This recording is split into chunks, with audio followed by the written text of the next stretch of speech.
A man and a woman get into an argument about infidelity. The man is suspicious of his wife, so he starts interrogating her, asking her question after question. The wife answers every question truthfully and even calls her friends or co-workers so that they can confirm too. But this wasn't enough for her husband, so he keeps on arguing and asking her more and more questions. The wife gets sick of the horrible jealousy of her husband and thinks of a way to make him happy and end the argument. She then remembers that getting naked usually gets him distracted, and the argument ends really quickly. So the woman quickly strips down naked and looks at the man while biting her lips. The man, confused, yells, "You think getting naked will end this argument? When has that ever worked with me?" The woman then replies, "Oh, right. That only works on Mark." A little old lady was walking down the street dragging two large plastic garbage bags behind her. One of the bags was ripped, and every once in a while, a 20 pounds fell out onto the sidewalk. Noticing this, a policeman stopped her and said, "Ma'am, there are 20 pounds notes falling out of that bag." "Oh, really? Darn it," said the little old lady. "I better go back and see if I can find them." "Thanks for telling me, officer." "Well, now, not so fast," said the cop. "Where did you get all that money? You didn't steal it, did you?" "Oh, no," said the old lady. "You see, my back garden is right next to a golf course. A lot of golfers come and pee through a knothole in my fence right into my flower garden. It used to really tick me off. Kills the flowers, you know. Then I thought, why not make the best of it? So now I stand behind the fence by the knothole, real quiet, with my hedge clippers. Every time some guy sticks his thing through my fence, I surprise him, grab hold of it, and say, 'Okay, mate, give me 20 pounds or off it comes.' Well, that seems only fair," said the cop, laughing. "Okay, good luck. Oh, by the way, what's in the other bag?" "Not everybody pays." A policeman pulls a farmer over for speeding and proceeds to write him a ticket. The farmer notices some flies buzzing around, annoying the officer. The policeman is shooing flies more than he's writing. The farmer says, "I see you're being bothered by those circle flies." The policeman says, "If that's what you call them, yes, they are somewhat annoying." The farmer says, "Yeah, we call them that because we see them circling around the rear ends of horses." The policeman says, "Did you just call me a horse's ass?" The farmer says, "Oh, no, sir, officer. I have way too much respect for those who serve in law enforcement to ever say such a thing." The policeman says, "Well, that's a good thing then." The farmer adds, "But it's hard to fool those circle flies." A policeman is driving past a roadside apple stand when he notices the sign. "Apple seeds, guaranteed to make you smarter, $20 per seed."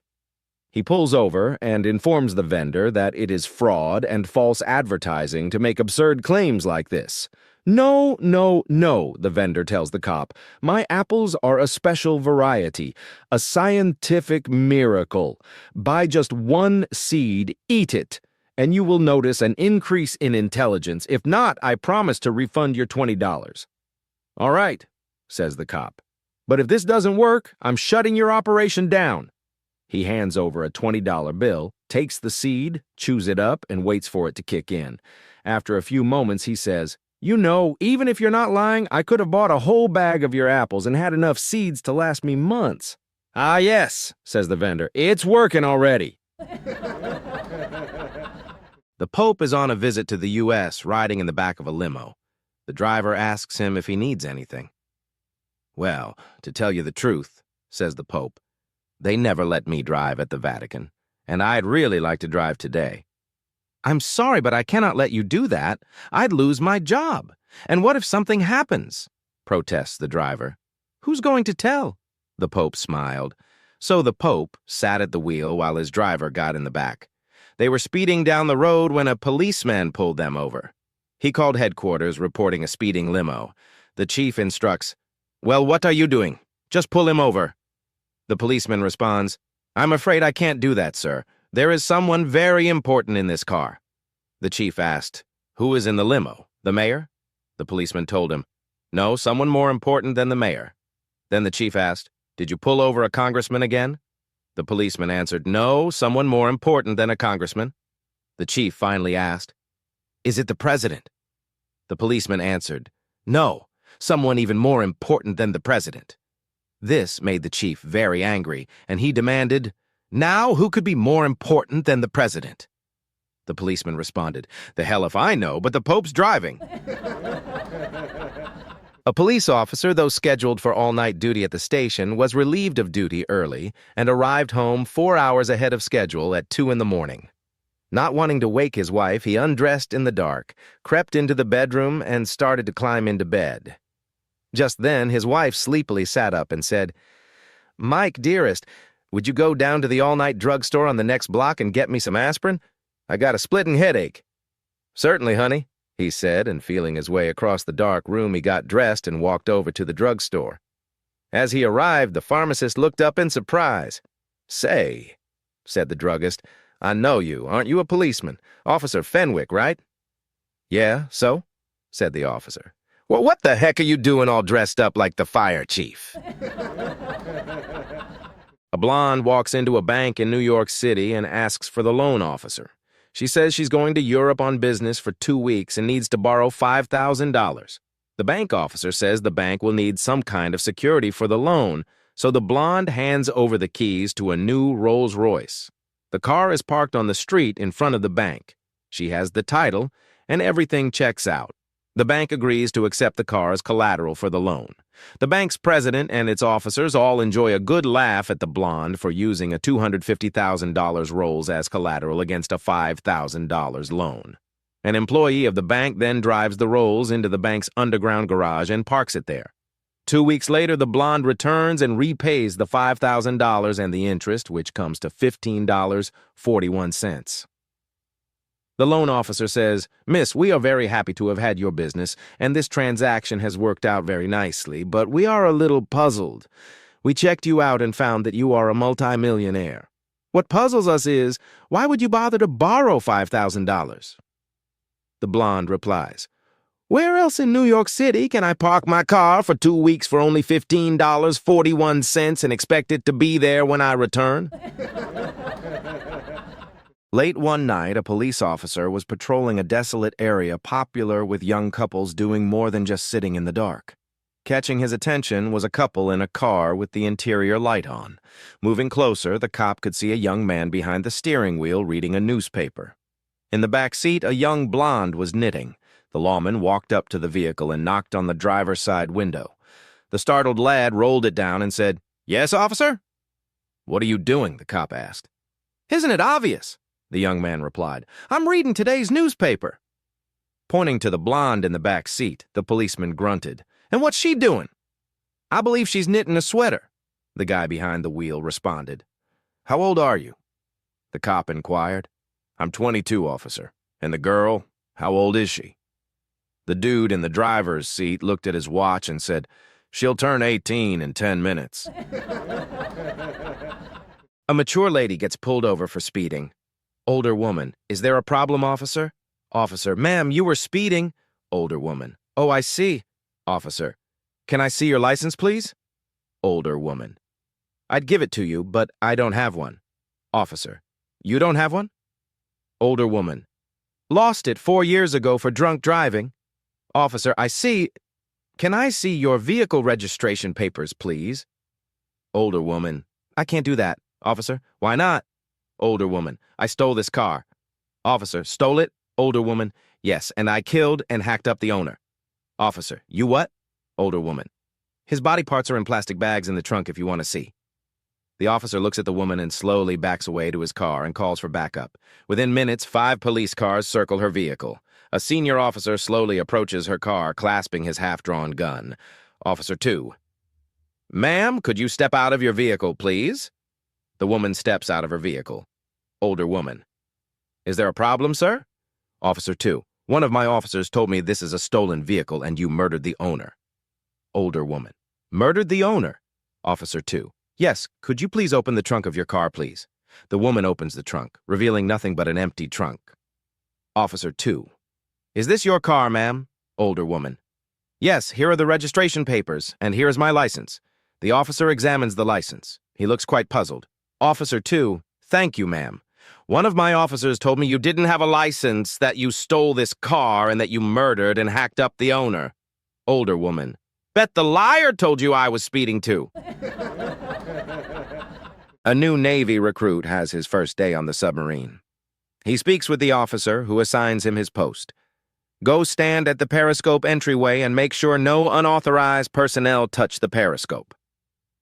The recruit follows orders and stands by the periscope.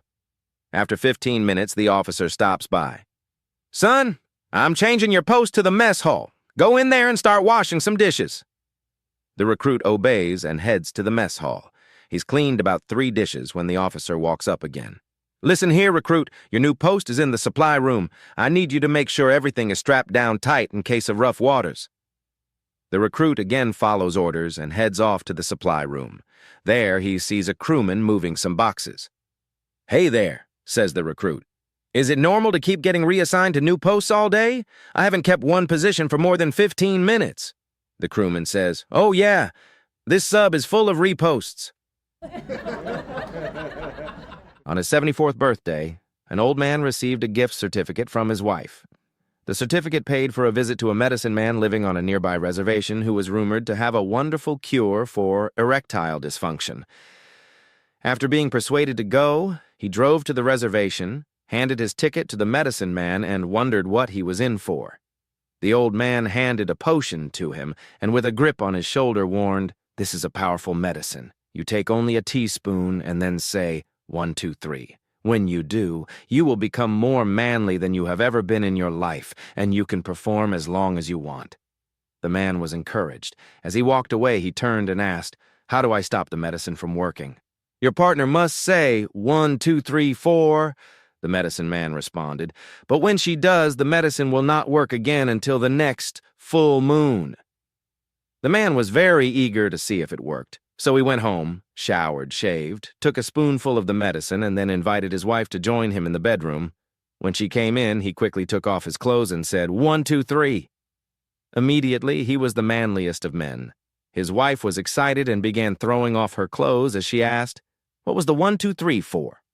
And that, boys and girls, is why we should never end our sentences with a preposition, because we could end up with a dangling participle. The lion decided to invite everyone to his birthday party, but him being the king, he ordered everybody to bring him meat as a present, or else he will hit them with his massive dong. And soon the day came, and all the animals lined up front of the lion's cave with their presents. The wolf wanted to gift the king a lamb, the fox had a chicken, the leopard an antelope, and so on. The lion greeted all of his guests and welcomed them to the party. Suddenly, the rabbit stood front of him with a carrot. All guests went silent. The lion looked him in the eyes and said, You know what this means, right? The rabbit trembled and said, I am so sire. I couldn't find any Bam! The rabbit fell to the ground with tears in his eyes. Then he stood up and started laughing. The lion looked at him in confusion and asked, Are you okay? Why are you laughing? The rabbit, Oh, it is nothing, Lord. I just remembered that the hedgehog is down the line bringing you an apple. An Irish dad calls his son in London the day before Christmas Eve and says, I hate to ruin your day, but I have to tell you that your mother and I are divorcing. Dad, what are you talking about? The son screams. We can't stand the sight of each other any longer, the father says. We're sick of each other, and I'm sick of talking about this, so you call your sister in Leeds and tell her. The son calls his sister, who explodes on the phone. Like heck, they're getting divorced, she shouts. I'll take care of this. She calls Ireland immediately and screams at her father. You are not getting divorced. Don't do a single thing until I get there. I'm calling my brother back and we'll both be there tomorrow. Until then, don't do a thing. Do you hear me? And hangs up. The old man hangs up his phone and turns to his wife. Sorted. They're coming for Christmas, and they're paying their own way.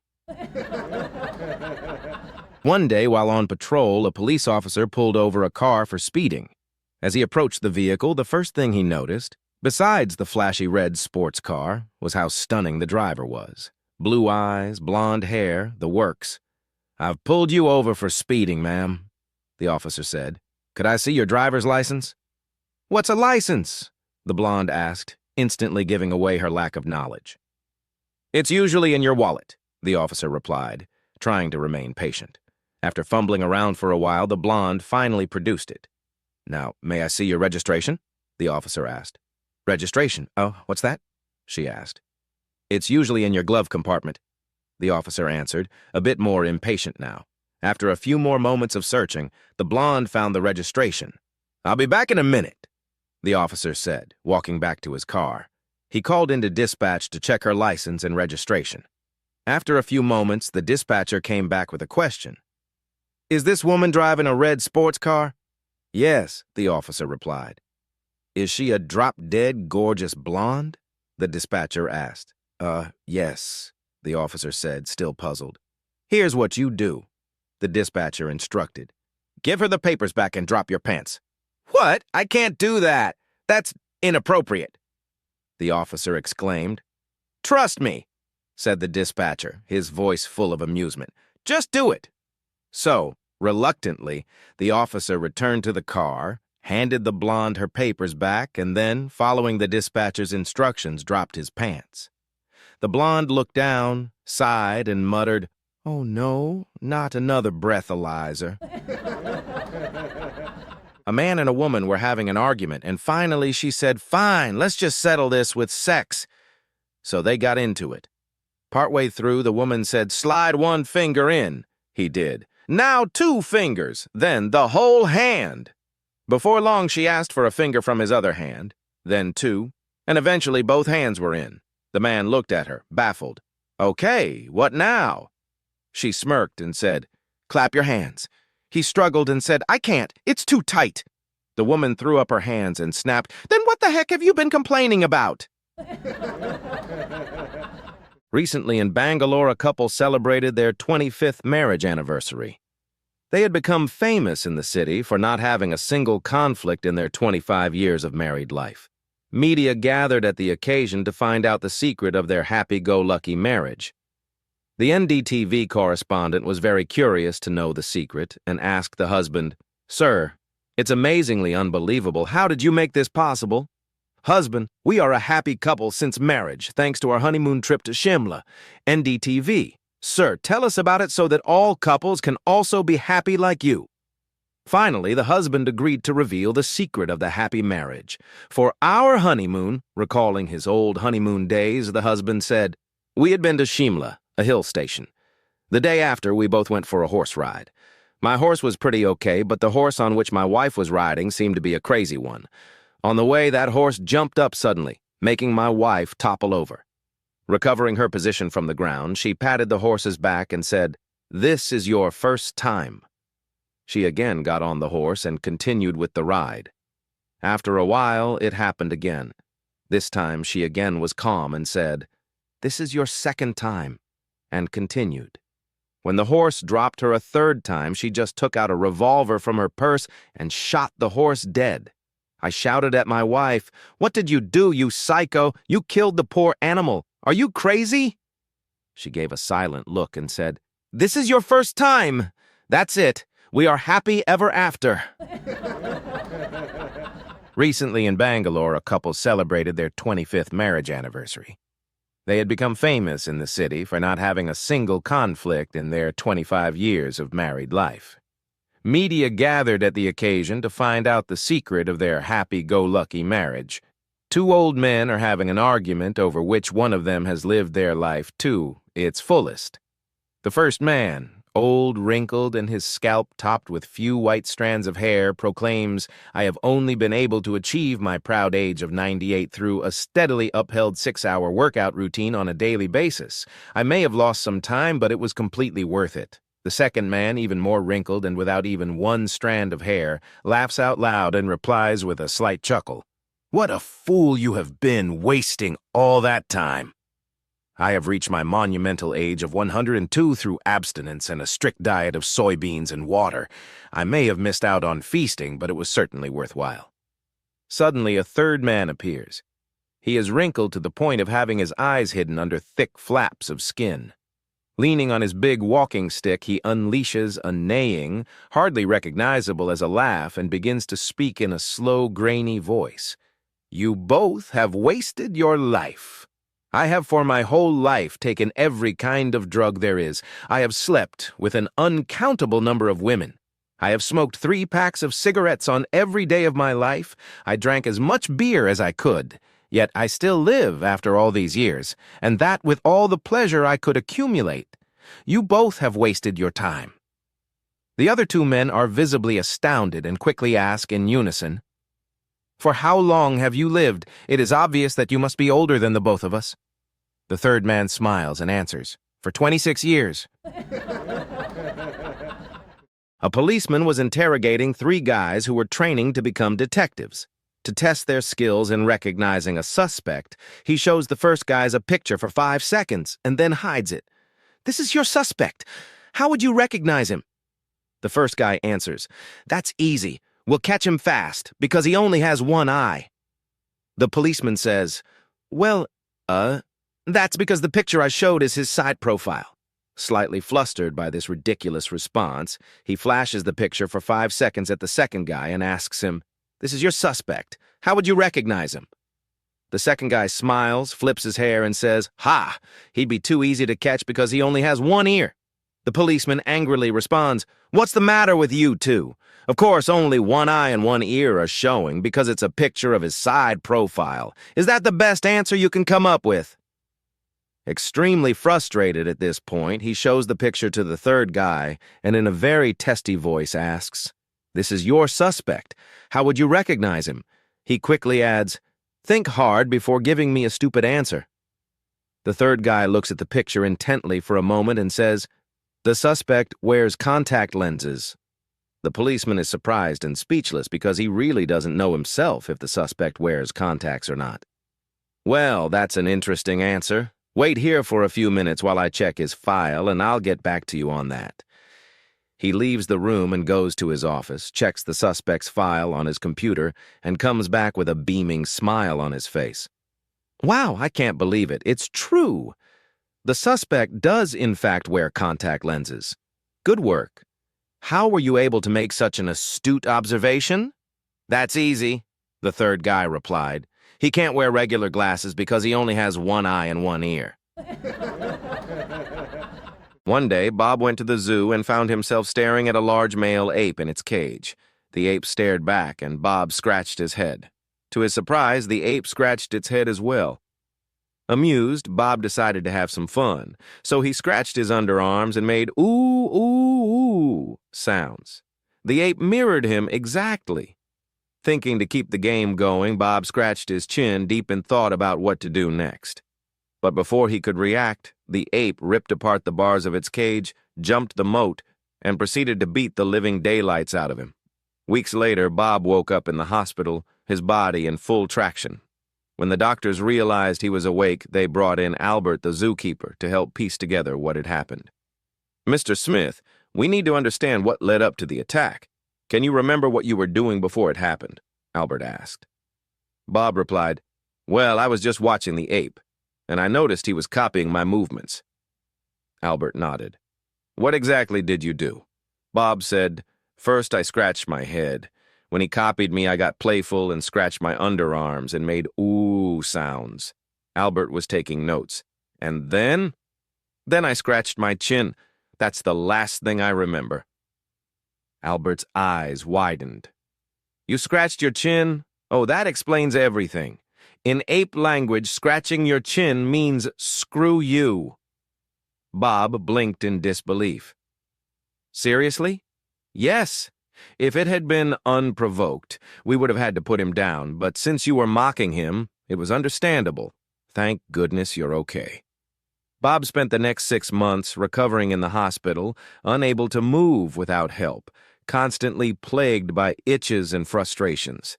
During that time, he plotted his revenge on the ape. Once released from the hospital, Bob went to a butcher and bought a giant Polish sausage and a set of butcher knives. He marched straight to the zoo and confronted the ape in its cage. "Remember me?" Bob said with a grin, getting the ape's attention. The ape started mimicking him again. Bob reached into his bag and tossed a butcher knife into the ape's cage. As the ape picked it up, Bob pulled a knife from his own bag and held it high, then reached into his pants and pulled out the Polish sausage through the fly. The ape mimicked him exactly, holding the knife high in one hand and the sausage in the other. With a smirk, Bob sliced down with his knife, cleanly cutting the sausage in half. Feeling victorious, Bob looked up to see the ape standing there, scratching his chin. A man had 2 sons. Jackson was sharp, while Blake was not quite as sharp. They were both loved equally by their father. Eventually, the father became ill and passed away. Jackson, being the responsible one, called Blake. "Listen, I've got a major business meeting I can't miss, but I'll be on the first flight home. Here are my credit card details.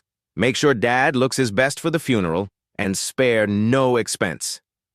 Jackson was a little nervous, knowing Blake's reputation, but he didn't have anyone else to turn to. Surprisingly, Blake handled everything, and the funeral went off well. Jackson was impressed by how well Blake managed it, given his reputation. A few months later, Jackson looked over his credit card bill and noticed a recurring charge of about $300 each month. Concerned, he called Blake. "Blake," Jackson said, "I've noticed a $300 charge on my card every month. Could you explain that?" Blake, sounding offended, replied, "Of course not. I would never steal from you. You know me better than that." Jackson was relieved, but still curious. "Then what are these charges for?" Blake replied, "Oh, those? Those are for Dad's tuxedo. You said you wanted him to look his best, so I rented the most expensive suit in town." Paul had always considered himself a reasonable man, but lately he couldn't shake the nagging suspicion that his wife, Lisa, was up to something. She'd been coming home late, smiling at her phone a little too much and humming songs he didn't recognize. Consumed by doubt, he did what any overly suspicious husband would do. He hired a private detective. "I don't just want a report," Paul told the investigator. "I need video proof. I need to see it with my own eyes." A week later, the detective returned, holding a flash drive. "You might want to sit down for this," he said grimly. Paul's stomach churned as he plugged the drive into his laptop. The grainy footage began to play. There was Lisa, meeting a man in the park. They laughed together, their faces beaming. Then the scene changed. The two were sipping coffee at an outdoor cafe, leaning in close, lost in conversation. Cut to them twirling on a dance floor in a dimly lit nightclub, their movements light and carefree. Scene after scene played, her smiling, her laughing, her enjoying every moment with this mystery man. Paul's jaw tightened, his fingers curled into fists. He shook his head in disbelief. I just can't believe this," he muttered, his voice full of despair. The detective, glancing at him, nodded sympathetically. "What's not to believe? It's all right there on the screen." Paul exhaled and leaned back in his chair. "I can't believe my wife could be so much fun." Jane walked into the pharmacy with a determined stride, heading straight for the counter. The pharmacist, an older gentleman with wire-rimmed glasses, looked up and gave her a polite nod. "Good afternoon, ma'am. How can I help you?" She leaned in slightly and, in a calm, steady voice, said, "I need some arsenic." The pharmacist blinked. "Arsenic?" "Yes," he frowned. "And what exactly do you need arsenic for?" Jane didn't hesitate. "It's for my husband." The pharmacist's eyes widened and he took a nervous step back. "Your husband." He let out a dry chuckle. "Lady, I really hope you don't mean what I think you mean." Jane simply nodded. The pharmacist sighed, rubbing his temples. "Look, I'm an honest man. I can't sell you arsenic, and even if I could, I wouldn't. You can't just waltz into a respectable pharmacy and expect me to hand over poison. What on earth made you think this would work?" Without a word, Jane reached into her purse, pulled out a photograph, and slid it across the counter. The pharmacist picked it up, his face still full of disbelief, until he saw what it was. A clear, full-color photo of Jane's husband, in bed, with his wife. There was a long silence. The pharmacist slowly looked up, then back down at the photo, then up at Jane again. Finally, he cleared his throat, straightened his glasses, and said, "Lady, why didn't you tell me you had a prescription?"